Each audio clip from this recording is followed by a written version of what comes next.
Board का concept है, फटाफट से सेव कर लो और अपने दोस्तों को भी शेयर कर दो, क्योंकि आज हम बात करने वाले हैं डीएनए एप्लीकेशन यानी कि डीएनए प्रतिकृति के बारे में। जी हाँ, डीएनए प्रतिकृति आखिर क्या होता है? डीएनए एप्लीकेशन एक ऐसी प्रक्रिया है जिसमें एक डीएनए मॉलिक्यूल से दो डीएनए मॉलिक्यूल बन जाते हैं और यह प्रक्रिया सेल साइकिल के एस फेज में होती है। तो डीएनए एप्लीकेशन आखिर होता कैसे है? DNA application semi conservative method से होता है। सेमी कंजर्वेटिव का मतलब क्या है? जिसमें एक स्ट्रैंड हमारे पास पुराना रहता है और दूसरा स्ट्रैंड हमारे पास नया बन जाता है। जी हाँ, इसको प्रूव करने वाले कौन थे? मेजल्सन और स्टॉल। उन्होंने एक एक्सपेरिमेंट किया था ई कोलाई पर।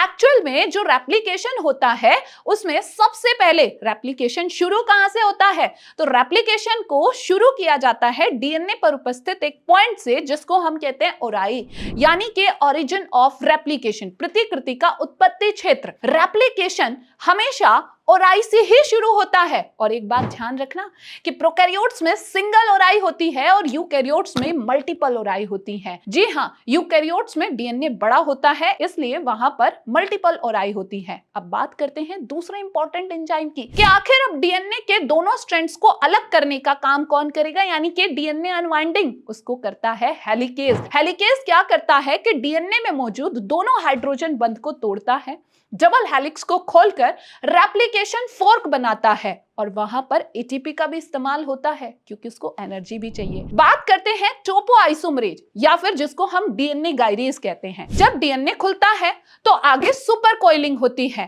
तो टोपोआइसोमरेज उस सुपर कॉइलिंग को हटाता है, यानी कि डीएनए को टूटने से बचाता है। ध्यान रखना, डीएनए गायरेज यानी कि टोपोआइसोमरेज प्रोकैरियोट्स में पाया जाता है। बात करते हैं एसएसबी यानी कि सिंगल स्ट्रैंडेड बाइंडिंग प्रोटीन। खुली हुई डीएनए स्ट्रैंड्स को दोबारा से जुड़ने से रोकता है और डीएनए को स्टेबल रखता है। बात करते हैं प्राइमर की। जी हाँ, प्राइमर के बिना तो डीएनए बन ही नहीं सकता और प्राइमर को बनाने के लिए जरूरत होती है प्राइमेज एंजाइम की। अब बात करें कि आखिर जो डीएनए बनेगा तो डीएनए बनाने के लिए कौन से एंजाइम की जरूरत है? तो डीएनए पॉलीमरेज जो डीएनए को बनाता है। इसीलिए लेकिन डीएनए को बनाने के लिए पहले जरूरत होती है प्राइमर को, जो कहां पर आकर जुड़ता है? जो जुड़ता है उसके 3 प्राइम एंड पर, जो हमारा टेम्पलेट स्ट्रैंड है उसकी बात कर रही हूं। प्राइमर हमेशा आरएनए का बना होता है, इस बात को ध्यान रखना। अब बात करते हैं एलोंगेशन की। एलोंगेशन के लिए आता है डीएनए पॉलीमरेज और डीएनए पॉलीमरेज डीएनए को हमेशा 5 प्राइम से 3 प्राइम की ओर बनाता है। एक बात ध्यान रखना कि डीएनए पॉलीमरेज भी अलग अलग प्रकार के होते हैं, जिसमें सबसे इंपॉर्टेंट होता है डीएनए पॉलीमरेज 3, जो क्या काम करता है कि हमारे डीएनए के स्ट्रैंड को बनाता है। और बाद में बात करें तो डीएनए पॉलीमरेज 1 जो प्राइमर को हटाकर डीएनए को भरता रहता है। कहां पर? जो हमारा डिसकंटीन्यूअस स्ट्रैंड बना था। जी हां, अब सबसे इंपॉर्टेंट कॉन्सेप्ट आप याद रखना कि डीएनए पॉलीमरेज जो है 3 प्राइम टू 5 प्राइम की डायरेक्शन में काम नहीं करता, इसीलिए हमेशा डीएनए जो बनता है वो 5 प्राइम टू 3 प्राइम बनता है। और यहां पर जब डीएनए बनता है तो उसमें 2 तरह के स्ट्रैंड्स बनते हैं, एक लीडिंग स्ट्रैंड होता है और दूसरा लैगिंग स्ट्रैंड होता है।